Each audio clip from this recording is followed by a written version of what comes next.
No one man thinks more highly than I do of patriotism, as well as abilities of the very worthy gentlemen who have just addressed the House. But different men often see the same subject in different lights, and therefore, I hope it will not be thought disrespectful to those gentlemen if entertaining as I do opinions of a character very opposite to theirs. I shall speak forth my sentiments freely and without reserve. This is no time for ceremony. We have petitioned, we have remonstrated, we have supplicated, we have prostrated ourselves before the throne, and have implored its interpositions to arrest the tyrannical hands of the ministry of the money printers. Our petitions have been slighted, our remonstrances have produced additional violence and insult, our supplications have been disregarded, and we have been spurned with contempt from the foot of the throne.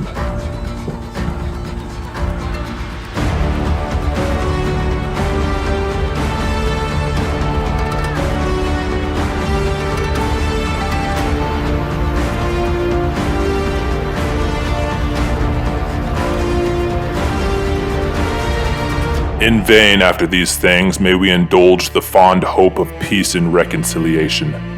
There is no longer any room for hope.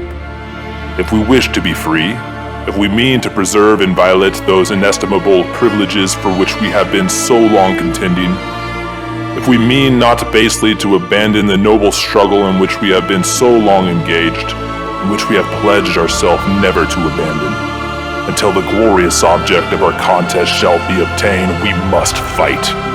I repeat it, sir, we must fight. An appeal to stack as many sats as possible into the God of hosts is all that is left us.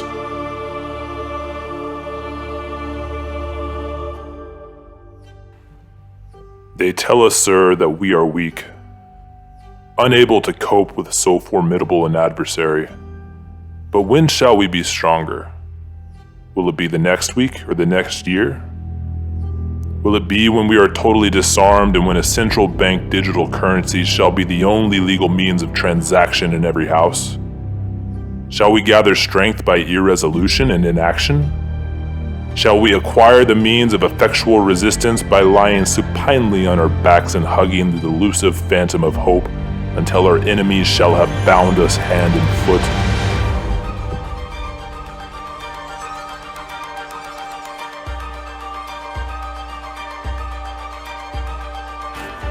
The battle, sir, is not to the strong alone. It's to the vigilant, the active, the brave. Besides, sir, we have no election. If we were base enough to desire it, it is now too late to retire from the contest.